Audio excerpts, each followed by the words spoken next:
প্রিয় ঢাকা বিশ্ববিদ্যালয়ের শিক্ষার্থীবৃন্দ, ঝড় থাকুক, বৃষ্টি থাকুক, যত প্রতিকূল আবহাওয়া কিংবা পরিস্থিতি থাকুক, আগামীকাল সকল অপপ্রচারকারীদের জবাব আপনাদের ব্যালটের মধ্য দিয়ে দিতে হবে। এবং হয়তোবা আমাদের আইডি দিয়ে আর কোনো প্রচারণা কিংবা আহ্বান আমরা জানাতে পারবো না। আজকের এই দিনে আমার এই একটা প্রেস ব্রিফিং করা কোনোভাবেই কাম্য ছিল না এবং একদম অনাকাঙ্ক্ষিত ছিল। আগামীকাল নির্বাচন, আমার নির্বাচনী প্রক্রিয়া নিয়ে আমাদের ব্যস্ত থাকার কথা ছিল।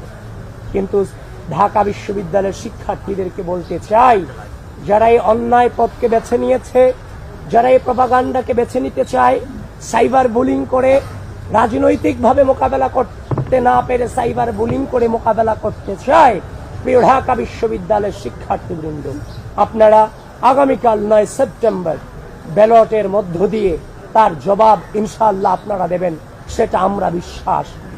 জীবনের প্রতিটি পড়তে খুব বাজে সিচুয়েশন অতিক্রম করেছি, কিন্তু বারবার একটা বাক্য উচ্চারণ করেছিলাম যে মিথ্যার শক্তিতে কেউ বিভ্রান্ত হয়েও না।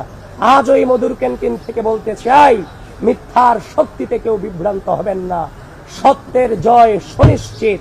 এবং আবারও বলছি, প্রিয় ঢাকা বিশ্ববিদ্যালয়ের শিক্ষার্থীবৃন্দ, ঝড় থাকুক, বৃষ্টি থাকুক, যত প্রতিকূল আবহাওয়া কিংবা পরিস্থিতি থাকুক, আগামীকাল সকল অপপ্রচারকারীদের জবাব আপনাদের ব্যালটের মধ্য দিয়ে দিতে হবে।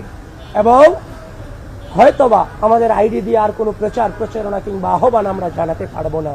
প্রিয় সাংবাদিক ভাইয়েরা, আপনাদের মধ্য দিয়ে গোটা জাতিকে এবং ঢাকা বিশ্ববিদ্যালয়ের শিক্ষার্থীদেরকে আহ্বান করতে চাই, আগামীকাল আমাদের প্রত্যেককে নেতৃত্ব দিতে হবে। নেতৃত্ব মানে দায়িত্ব পালন। এই রাষ্ট্রের ক্রুশাল মোমেন্টে প্রার্থী হিসেবে আমরা দায়িত্ব পালন করব। সাধারণ শিক্ষার্থী হিসেবে আপনার ভোটাধিকার যথাযথভাবে প্রয়োগের মধ্য দিয়ে আপনারাও দায়িত্ব পালন করবেন, এটুকুই আপনাদের কাছে আকুল নিবেদন। প্রত্যেকটা মুহূর্তে বাজে পরিস্থিতি অতিক্রম করেছি।